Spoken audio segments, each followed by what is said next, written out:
אל תקרא לי חוטא, להלכות חזק וברוך רבותיי. Besorot Tovot, on est aujourd'hui le 20, dans le mois de Shvat.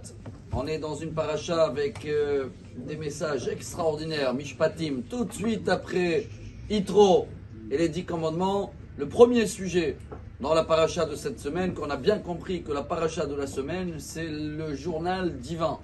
Donc la tête des journaux, c'est quoi cette semaine?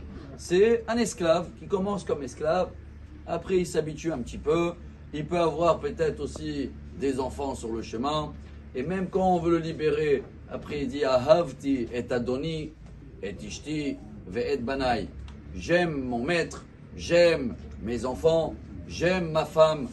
Le rabbi de Lubavitch nous apprend qu'il y a 3 manières que nous, on est dans la relation avec Dieu. Il y a la relation très basique. On a parlé de ça plusieurs fois et il faut sortir avec ce message. C'est quoi basique?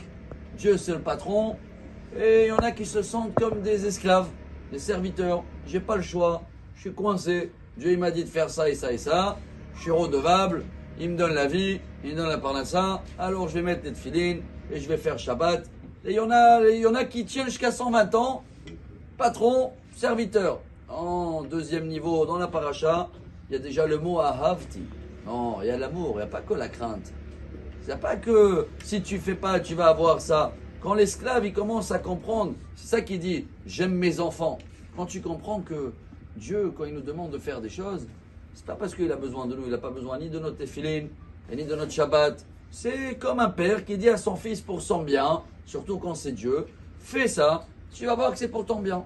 Mais même là, il y a un petit défaut. Hein, parce que l'enfant, il grandit après 20 ans et il devient, je ne vais pas dire rebelle, hein, mais après 20 ans, le petit, il a grandi. C'est bon, hein, je me débrouille tout seul. Il y a l'amour? Oui. Il y a le même ADN? Oui. Mais le contact entre le père et le fils risque avec le temps, risque quand le fils, il grandit, alors il met un peu de côté papa et maman et il quitte la maison. Ce qu'il arrive à certains. Pour cela, chers amis, la meilleure façon d'être en contact avec Dieu, c'est quoi? Ahavti et ishti. C'est comme l'amour, un homme et une femme, l'amour de couple. Là, c'est 3 fois par jour, on mange ensemble, ce qui veut dire la prière à la synagogue, pour ceux-là qui viennent 3 fois par jour. Là, on fait les choses avec un lien tous les jours. Comment c'est l'amour? Électrocardiogramme, ça monte, ça descend. L'amour de père et fils, c'est fixe, c'est stable, c'est toujours la même chose.